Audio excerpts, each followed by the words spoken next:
and I think that's a pretty good time to get this workshop started. So, uh, first, want to thank everyone for taking time to participate in this webinar. My name is Stan Chambers. I am the Polaris of the Triangle Iotas, which is the Iota Phi Theta fraternity chapter here in the Triangle area.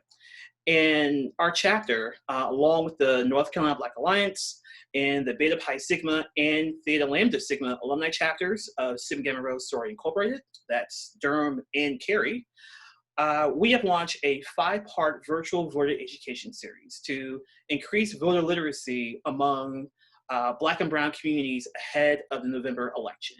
And so the idea behind this series is for us to really have a better understanding of what our vote means, why is it important, and how it impacts our daily lives. It's not just about who's running for president, who's running for governor, but the down ballot races are just as important. And so this series provides context to how your vote impacts what goes on in your community. And so tonight, we are talking about absentee voting. And for those who have paid attention to news, absentee voting has been a big issue.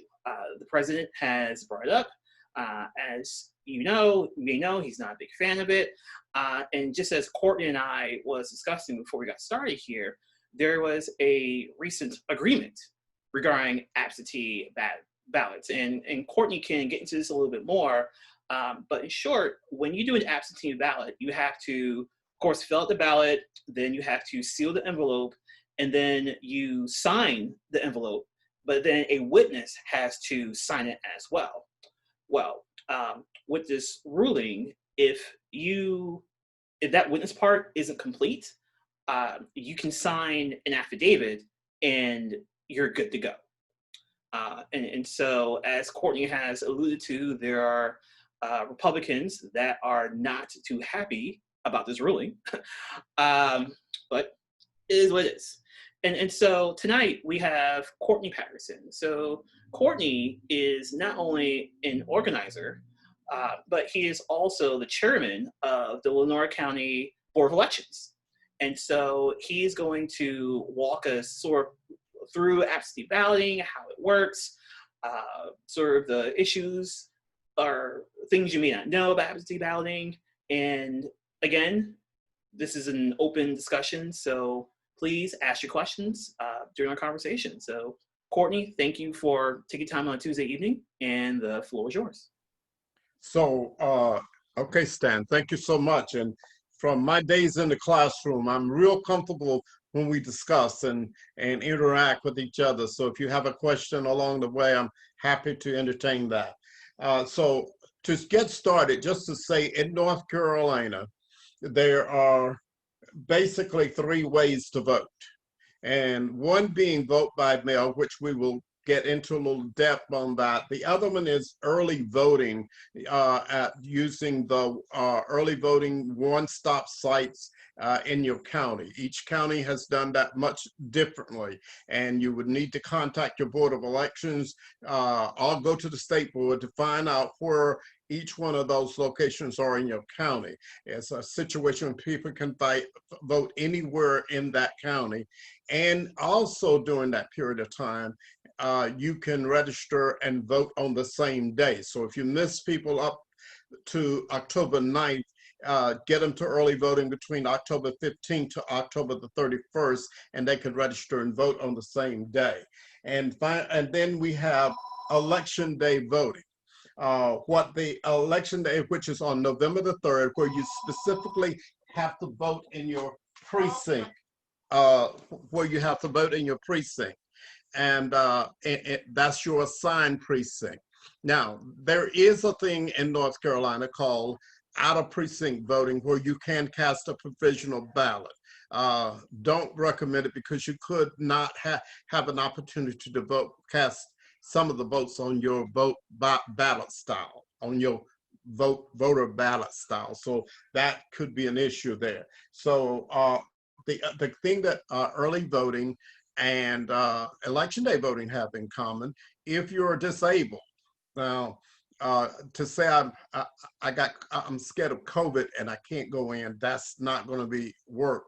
But if you're disabled, nobody's actually able to ask you why. What is your disability? You can vote curbside. You can actually have, you know, an assistant to come out and check your credentials, and then just to say, you know, find out, you know, what type of ballot style you'll need, not ask for voter ID. There's no voter ID in this election. So just want to make that clear. And but anyway, they can actually bring your ballot to you. You vote it and then take it. They will take it inside and put it in the tabulator. Okay. Now, as of today, there are 7,178,585 registered voters in the state of North Carolina. And of that number, actually 1,095,327 have requested absentee ballot. And so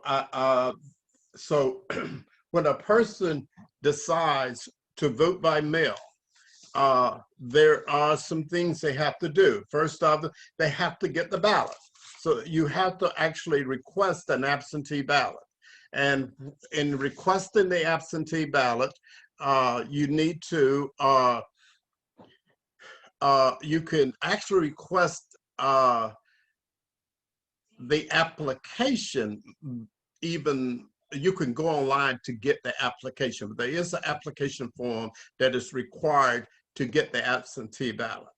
And you definitely need to, and I can get into the details of what needs to be on there, like your name, your residence, your address, and you know, you might want to say who the legal guardian is, or your near relative is, who might be able to handle that, your date of birth, the signature, and everything is on there. So you send that in to the Board of Election. And the only way that you can send it in is either by mail, or you can have a near relative take it in, or you can take it in yourself. That is, and then the absentee ballot is mailed back to you at the address, at your address. Now, once that happens, you get the ballot. Now, those ballots went out on September the 4th. And I think in my precinct, we never had this before, but we had, I think the number was something like 2,000 absentee ballots to go out on September the 4th. Tonight, we actually counted 1,300 absentee ballots, 1,300 and something.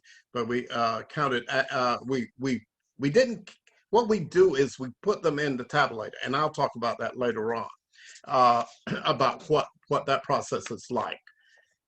So once you've gotten a ballot, then you have to vote the ballot. Now, Stan was talking about something. Once you voted the ballot, and then it's returned, there is a container that comes with it. Container, another word for an envelope. And on the back of that container, it has some requested information. And this is where a problem has come about in North Carolina. Of those ballots that have come back to the state board, to local boards of election, about 2% of them.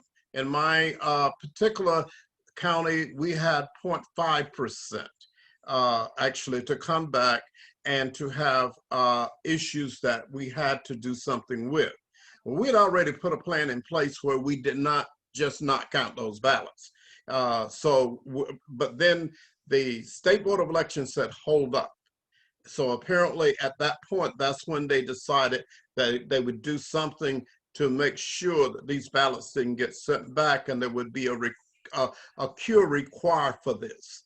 So the cure required actually turned out to be if there was a problem with that container and the signatures, the information on the container, then you would fill out an application. The voter would be notified. A voter would be able to fill out an affidavit and then get it back to the Board of Elections actually the day before canvass, which is the 12th of November. Okay, it had to be in by 5 o'clock on the 12th of November. The 13th of November is canvass. And just let you know what canvass is. On election night, you get an unofficial results of the election. The official election results for each county is given at the canvass. That's when all of the provisional ballots are counted. Any other ballots or any other discrepancies are at that time counted and tabulated, and that is what the county turns in to the State Board of Election as a final count. But on election night, you get what we call an unofficial count. So that the date that we do that will be November 13th. And so on November the 12th, any cure information has to be back on those envelopes. Okay, now, but on that, so some things about the absentee ballot. Okay, again, witnesses. It is required to have one witness on the absentee ballot when it's submitted. And this is where one of those queuing problems come, because that witness is required to have their address on there. And sometimes, quite often, the address has been left off. Also, another thing is happening is somebody forgets to sign. Either the voter or the witness forgets to sign. That's another issue that they have with them. And any of those things, now, you know, when those ballots come in, nobody sees the ballots. That's what I just did a few minutes this afternoon, was when those ballots are only open in front of the board. And this is something I want to mention to you. That is an open meeting. When we tabulate, when the Board of Elections tabulate early vote, when they feed the vote, we don't give a number out. The machine doesn't even give us a number. The DS200, actually, we just feed that information in at that time. Okay, that is an open meeting. And there is I would not trust everybody's vote by those 5 people sitting on the Board of Election. And it should be, the public should be there. They should be viewing that. Now, we only had 2 people, and we had about 3 more people who were looking at us, what we were doing on Facebook Live. But I encourage everybody, though, to call the Board of Election. Now, the rule is, the law is right now, they have actually unified across the state how those meetings are to be held. So tonight was the first night for tabulating early votes, absentee ballots. Okay, I'm sorry, absentee ballots. So Courtney, quick question with that regard. So the public is able to watch the ballots be fed into the machine. Is this something where somebody can just show up, or are the I guess the dates and times of the feeding posted, or do you have to call your respective Board of Elections and just ask when the votes will be tabulated? Okay, so according to the latest ruling by the North Carolina State Board of Elections, every Board of Elections should be meeting every Tuesday from now until election at 5 o'clock. Now, I would still call my Board of Elections, because sometimes boards will say, okay, our members are working at that time. Our members prefer to meet in the morning or something like that, and maybe get a waiver on something. So it's best that you would call your Board of Election directly and say, what is your plan for tabulating absentee ballots? And then, you know, respond accordingly. That's what I would do. And then also one question we did get is the question, just backtracking to what you said earlier about voting locations. The question is, so are all voting locations accessible according to the ADA? And for those who don't know, the ADA is the American Disabilities Act. So according to the directive from the State Board of Election, the answer should be yes. But in reality, I do know that that answer sometimes is no. Now, the thing is that some counties feel like if we have multiple sites for early voting.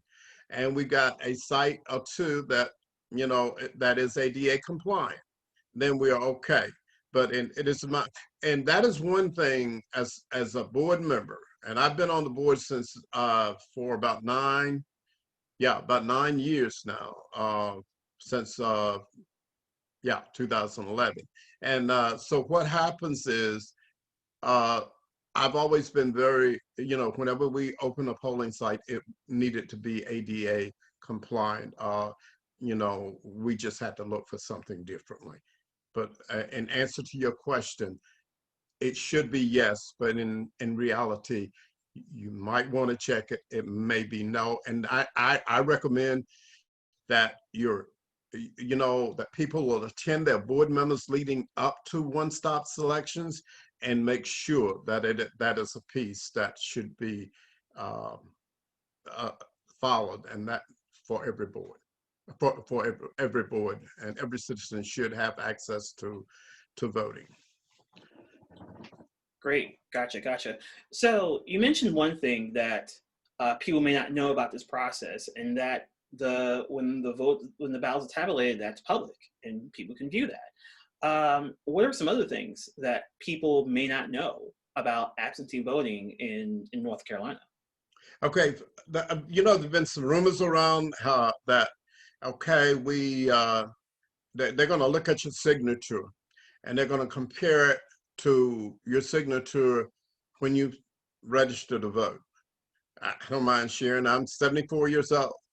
I started voting when at that time you had to be 21. There's a big difference in the way my handwriting, my signature looks now than it did back then. So, you know, but there is, according to North Carolina state law, at least the directive from the State Board of Election, there is no signature comparison. And so people need to know that there is no, that is not required. People need to know that if you have loved ones or who are in a convalescence facility or any kind of adult health care or hospital or what have you, no staff person can touch anything to do with the voting. It has to be done. If there's not a near relative around to help a voter with that, then they use what is called a MAT team. And a MAT team is a multi-partisan assistance team. It's a team that is made up of generally one person from each major party in the state, and sometimes they will use an affiliate, and but it has to be that, and those are the people who will go and help sign a ballot and what have you. The MAT team cannot take back your ballot to the Board of Election. That would be something that would have, they can put it in the mail for you, but they can't take it back to the Board of Elections. And also an absentee ballot, the only way it can be accepted is by the voter themselves. And by the way, North Carolina is a no excuse absentee ballot. So you don't have to say, well, I'm sick and I can't do it. I'm gonna be out traveling out of state. Whatever reason, if you just want to vote by absentee methods or vote by mail, you can do that in North Carolina. And it's called a no excuse absentee or vote by mail. There was the other part of that is the early voting sites will be, you don't have to go all the way back to the Board of Election. They will be in North Carolina. You can actually turn in your ballots at the early voting sites. That being the case, hopefully most counties, and I just asked my director if there's somehow we have these greeters. They're people who kind of there to guide people. That's the first people you see when you go vote. So I was asking him, and he's agreed that those greeters would take the absentee ballot and do that process so that folk who are returning an absentee ballot don't have to stand in a long line. If there's a line, they can go and turn it into the greeter and keep going. The other thing regarding absentee ballots is, just a minute, let me just, there was one thing that was on my mind to say when you asked that question, and it just drifted away there for a second. But the key is that you definitely can. Okay, I see Shakina talking, but her mic, she's on mute.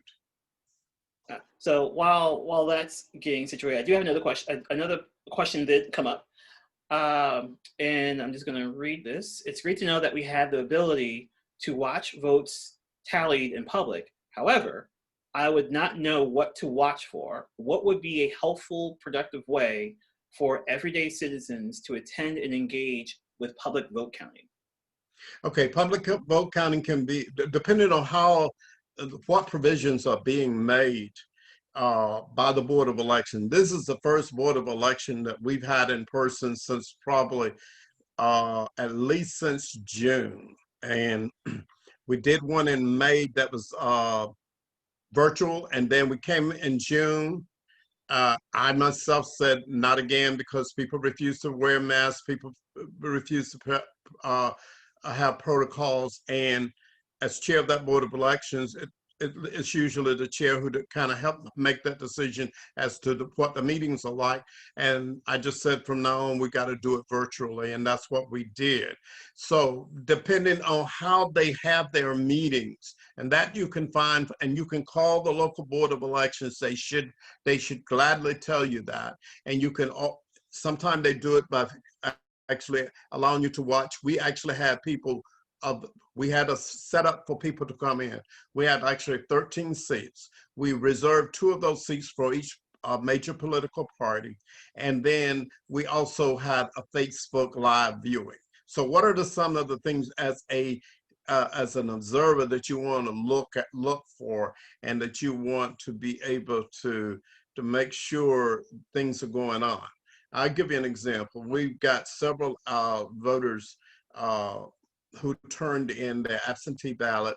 If you don't bubble, and some of you've taken tests, you know what I'm talking about, those little oval shapes, you don't bubble them in, and you decide you're going to use a check mark, the DS200 is not going to pick that up, so that vote would not be counted.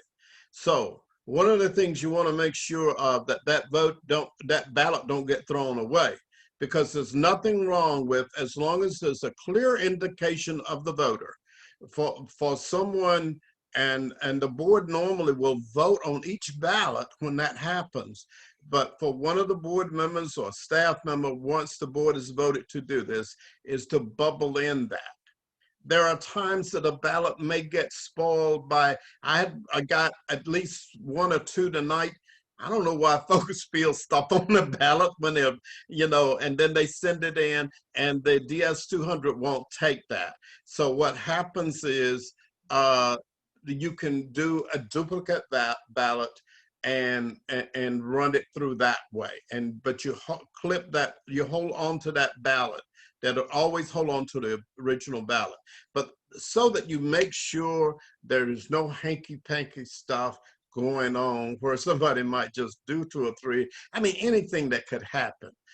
One thing, when I first got on the board, and that was the time that I was the minority member of the board, there were things like, well, we don't need to count that one because they voted for 2 people. 3 people when they should have only voted for 2. Well, you just spoil that one race. You do not throw away the whole ballot, and all the other races count. And so sometime out of ignorance, sometime out of just the desire that they look up there, you can see who people voted for. So if they voted for you, the candidate that's closest to your heart, you might decide that there'd be less scrutiny on that ballot than you would. But it should be, the board members should check their politics at the door when they walk into that room. And that's one thing the public needs to be there to guarantee that that does happen, and that there's no, that this is this is an operation that is fair and that the voter can have most confidence in. Great, great. So I just want to remind people, please don't hesitate to, there's a Q&A feature. So if you have a question, don't be afraid to ask. Also, if you want to participate in the chat, if you have something you just want to say, go ahead. Courtney, is there anything else you feel like people should know about absentee voting in North Carolina? Yes, one thing you should, and that's what that was the piece I lost there for a moment. If you're going to vote absentee, number one, I would not trust the mail. I would not trust the mail system, and the way you do that is you vote early, and if at all possible, if you can't get it back any other way but in the mail, just do it early and get it in the mail. But if you can use one of the options of actually taking it to the Board of Election yourself or taking it to an early voting site, use that method. But definitely do not, I just feel, there's some things that I just saw happen with the mail that makes me really reluctant. Also, if you vote early, if you vote absentee, do not walk into a polling place and vote again. That is a felony in this state. And the reason I say that, because it was suggested that people would do that. And it was even a felony for the person who made the suggestion to make the suggestion. It is a felony. And and I have asked my board, I've asked my director, if it ever happens in our county, that person be prosecuted to the fullest extent of the law, because I mean that was just uncalled for someone to do that. So make sure that if you vote absentee, do not walk into a polling place and vote a second time, because that is a felony. So thank you for that. That's very, very important. So what we're going to do next, there is a question, but before we get to the question, I want to walk through my experience with absentee voting, and I think that will partly answer this question. And then after the question is answered by you, we're going to have Shakima talk about, okay, you absentee voted, how can you ensure that there's a way to track your ballot? And so Shakima is going to go through those options. And so with me, to be honest, it just came down to coronavirus concerns. I really don't want to stand on a line for hours surrounded by a bunch of people who I have no idea what their health status is. I don't care if they're all wearing masks. And then also, who wants to stand in line for hours? And it's North Carolina. So it could be 90 degrees on November 3rd, or it could be snowing. It's North Carolina. And so went to the State Board of Elections website, requested my absentee ballot. I printed out the form. So there was a form to fill out, print out the form, and I drove to, I live in Durham County. And so I drove to the Durham BOE, which is in downtown Durham, and they had a drop box for absentee ballot forms. So I dropped in the drop box. That was that. A few weeks later, got my absentee ballot in the mail. Myself and my wife as well, we got our ballots, had our names on it, had the ballot for our respective district, and we took our time filling it out. I'll be honest, it was the most pleasant voting experience I've ever had. I am 41 years old, so I've been voting for a while, and I just sat in front of my computer and had my little bourbon, and I just went through each race. And because in my experience, when you're voting, especially with the down ballot races, where like you don't know who your judges are. Most people don't. You may not know who your county soil and water commissioner is. So you're voting based on either their party or how their name sounds, or how, like, if they're a guy or a girl. Like, I've done it, you've probably done it too. So it happens. And so it's kind of like a high pressure situation, where it's kind of like taking an SAT in a way, except you're standing up. And so with this process, I was able to really sit down, I really went to everybody's website, looked at the platforms, looked at where they stood, and I voted based on that. and it was super easy. Now, you guys have heard that there are concerns regarding whether if you mail your ballot, if it's going to get in on time, if it's going to be counted. So again, I live like 15, 20 minutes from downtown Durham. So I drove back downtown to the BOE to drop off my ballot. They had a tent set up outside. There was a small line. And when it was my turn, I filled out my form saying, just verifying that it's me dropping off my ballot.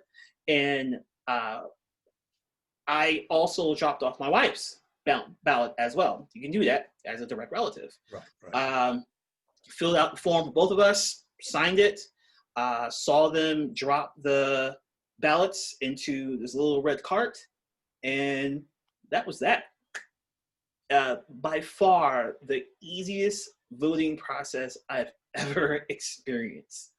And as they say, results may vary for other people, but I can tell you, for me, if I don't have to vote in person again, I am all for it.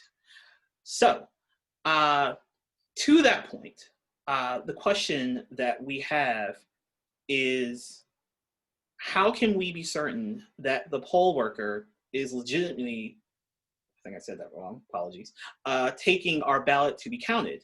Should I be worried about people impersonating poll workers to steal away ballots, or am I overly worried about nothing? Now, before you answer, Courtney, I will say that at the site, again, I went to the Durham County Board of Elections.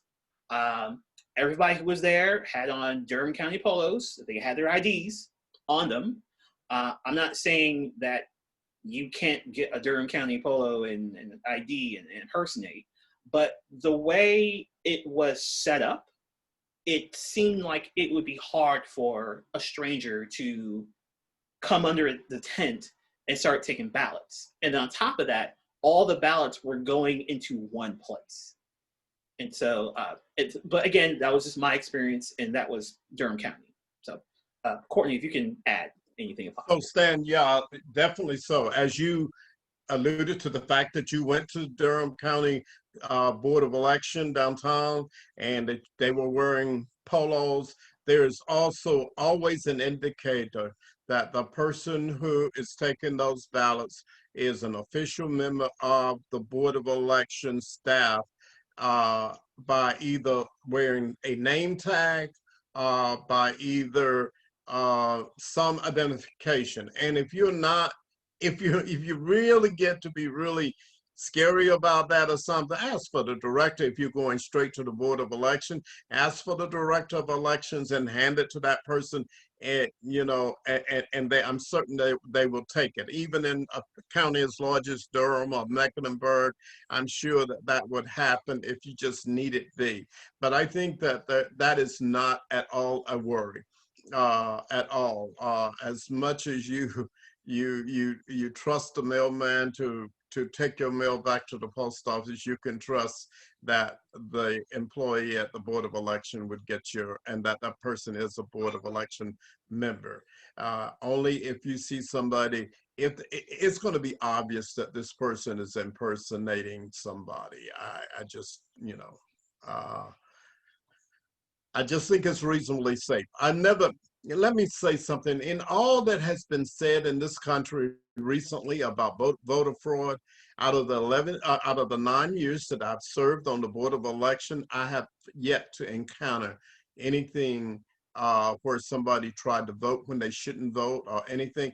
Only thing, there might have been one or two mistakes, but it was obvious that those were mistakes. But as far as somebody fraudulently voting, I have not ever witnessed it. I had to deal with it on the Board of Election in terms of having to determine whether or not we were going to prosecute someone for voter fraud. Thank you for that. So let's say you're someone like me who submitted their ballots, did their American duty, and they're good to go. But if you're like me, you're driving home and you're thinking to yourself, wait, hold up, okay, everything seemed legit, but how do I know if my vote was counted or not? And so there are ways to track that. And Shakima is going to get into one of those ways. And so for those who don't know, Shakima is a member of the Theta Lambda Sigma alumni chapter of Sigma Gamma Rho Sorority Incorporated. And Shakima, the floor is yours. Sure. So voter education and voter confidence is very important. In this segment of the session, my goal is to educate you on the purpose and the functionality of the NC ballot track portal. Before I get into it, I'm going to take a moment to share the link with you all for that portal.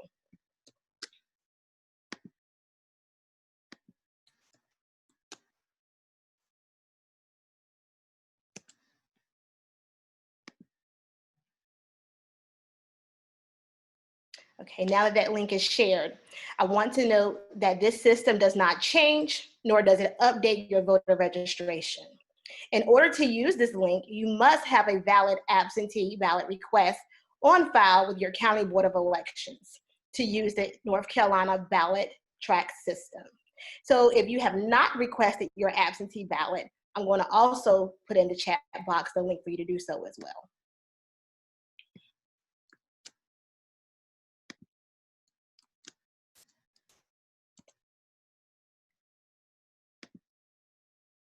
Okay, so due to the high volume, it may take several days after you submitted your request before the status is available on Ballot-Trax.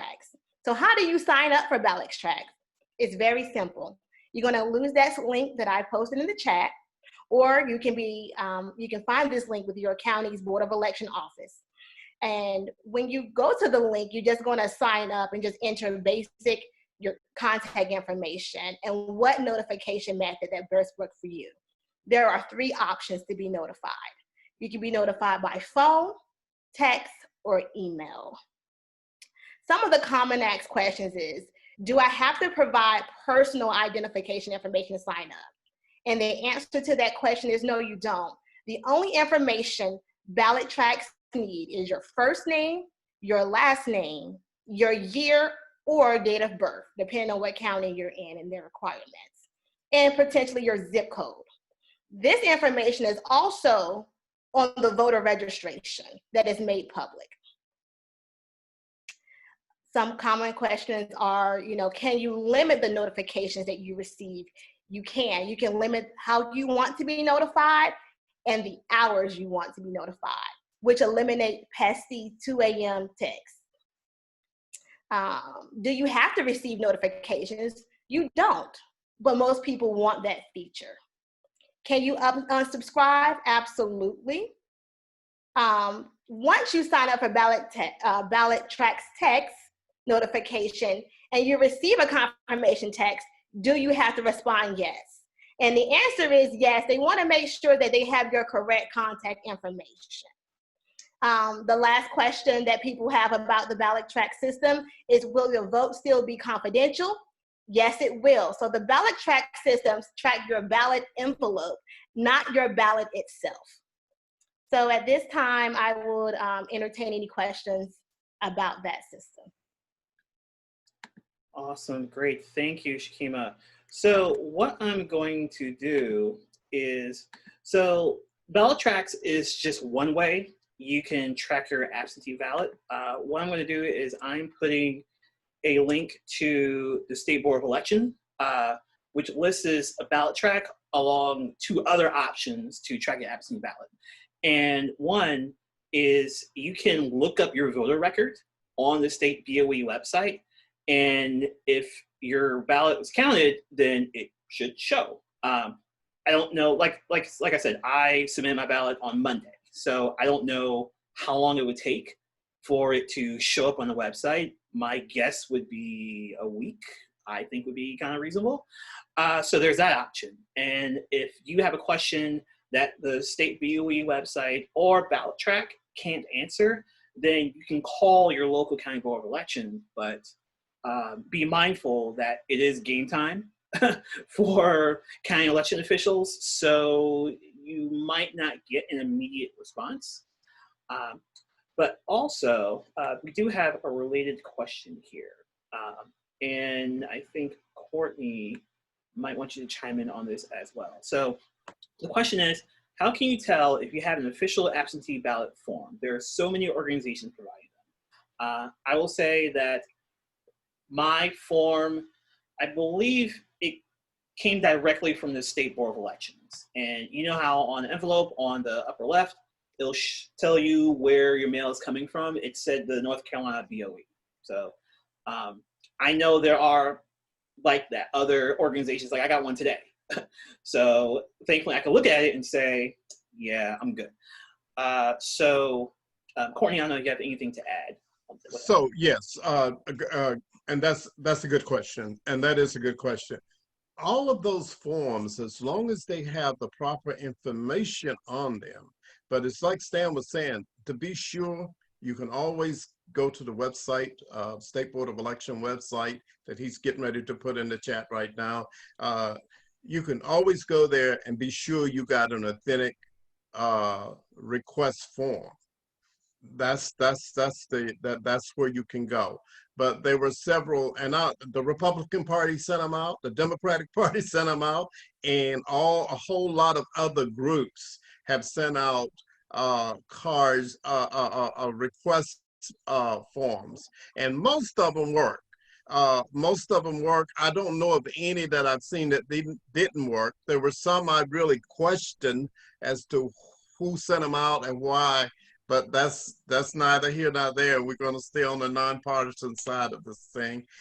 But yeah, there's the other thing I wanted to say. Stan said something very interesting about how people walk into even if you go vote in person, if you vote absentee, however you vote.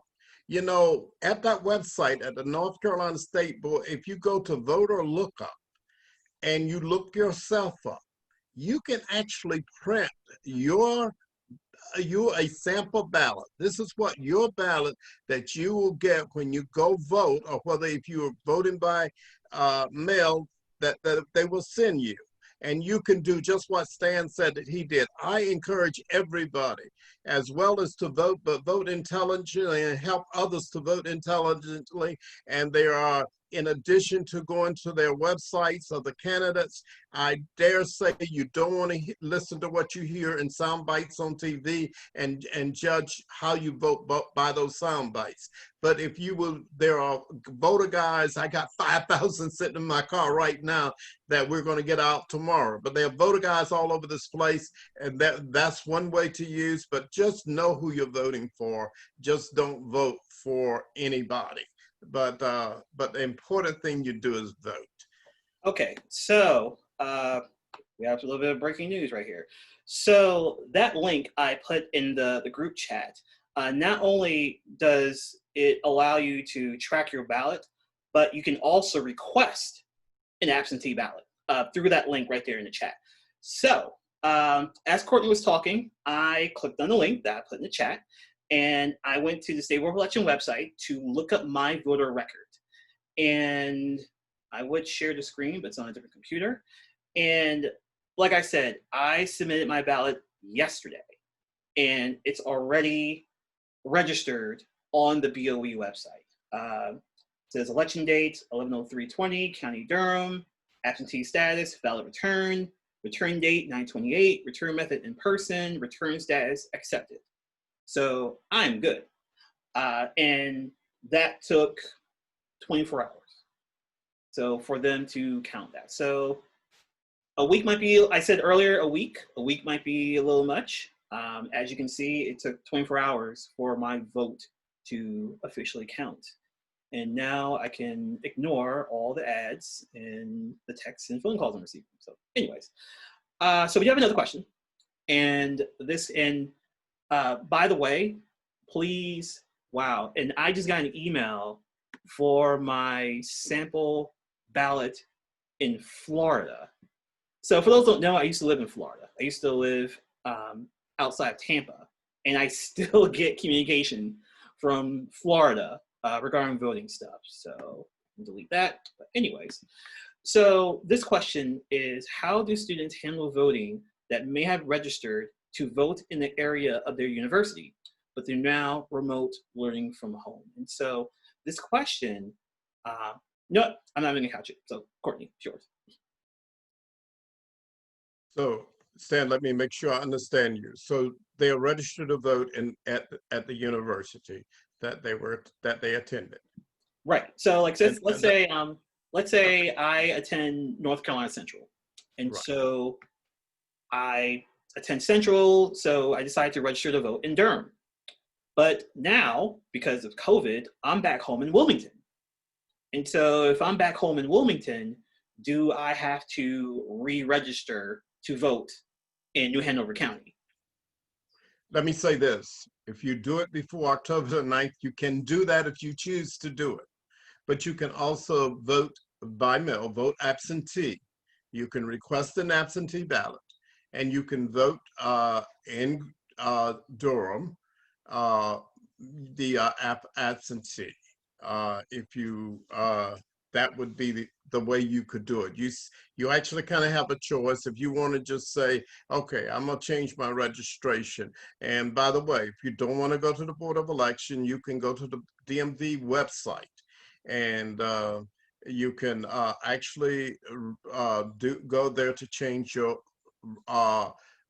address and everything and update your registration. The two things that you cannot do at that website: you cannot change your name, and you cannot change your name. Well, that's it. That's the one thing you cannot do. You cannot do a name change, but you do need a North Carolina driver's license in order to vote there, or you need a North Carolina issued ID card. ID card is issued by the Department of Motor Vehicles. Great, great, great. There are no other questions in the chat or in the Q&A. And so just Courtney, if there is anything you would like to say in closing. I just like to encourage everybody not only to vote. I'm certain that everybody who's looking at this are registered voters, they're registered to vote.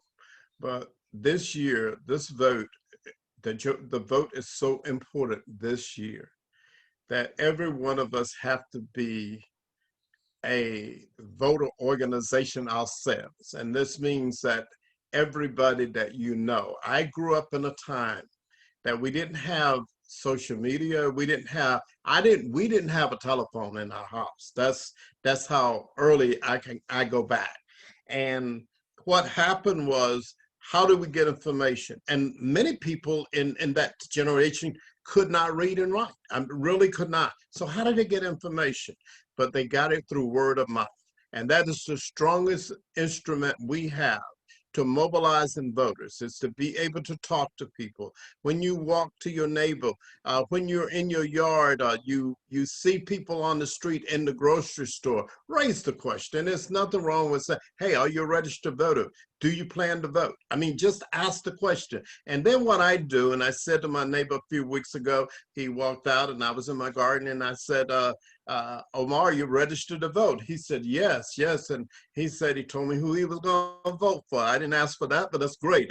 He was on the right track. And so I said, but I asked you that question. Can you, and he's much younger. I mean, he's like in his 20s or something. So can you make sure that you ask that question every time you talk to a peer, friend, or what have you? So I just encourage everybody not just to go vote, but to make sure we push this word out, and just encourage everybody that we come in contact to. Great last words. Thank you, Courtney. Thank you, Shakima. Just a few quick shameless plugs. So this workshop will be on tryingiotas.org/time to build within the next 24 hours. And so please share the link with your friends, with people who you think need to hear this message regarding absentee voting or the other subjects that we've talked about. We do have one more session in our voter education series, and I think this will be of high interest. While we're talking about absentee voting, there are some people who will still vote in person on election day. And so one of the big questions is, what are your rights on election day? And so if you run into problems, what are your recourses? And so we are going to have a conversation about that and to provide some resources. So again, thank you, Courtney. Thank you, Shakima. Thank you, everyone, for taking time out to participate in this discussion. And one more thing, or wait, so it sounds like Shakima has something to say. We just have a question that just came in. So, Right. oh, go ahead. Shakima, go ahead. I just wanted to make sure all the questions in the chat were addressed. Yes, this one just came in. Before I get to this question, as some of you may know, tonight is the first presidential debate at 9 o'clock. If you can, I would tune in. You probably won't hear anything you haven't already heard during this election cycle, but it's good to have the latest information from the candidates. And so the question here is, and this is definitely a Courtney question, what legislation is in place regarding felons participating in the absentee ballot process or voting? My understanding, and please, Courtney, correct me if I'm wrong, is that felons can vote in North Carolina, but they had to have served all of be done with probation before they can vote. Please add on to that. Then there is one kind of exception to that, and is that yes, and you don't have to have a piece of paper saying that you've done whatever, but you can vote once you've basically gotten out of incarceration and that you have done your probation, except if your probation is based on anything to do with money, restitution, you can still vote while you're on probation. So you got out, okay, you served your time, and the only thing you got to do to get off probation is pay that fine or make that restitution or what have you. That should allow you to vote. You can still vote while you're on probation. This is a 2020 change in that law, but that yes, you can. Felons can. And let me add this, Stan. Also, don't forget, if you're doing voter registration, you're encouraging people to vote. If they're sitting in jail and they might have been charged with murder or whatever, but until they're convicted, they can still vote. If they're in jail and they got 3 years of time, but it was for a misdemeanor, they can vote. And they will vote absentee. So they need to get an absentee ballot. They can be registered. So that is something we want to keep in mind. Folk, don't lose their citizenship just because they go to jail. Right. And I can tell you that in places like Florida, where this is a very hot issue, even if you're a felon who completed their time, in order to vote in Florida, you also have to pay your restitution and all your other fines. And so you may have completed your time, you may be off probation, but if you still owe 50 grand to the state of Florida, you're not going to be able to vote, which is ridiculous. So on that note, I'm just looking at the chat to make sure there are no more questions. Wendy, you're welcome. Yeah, go ahead.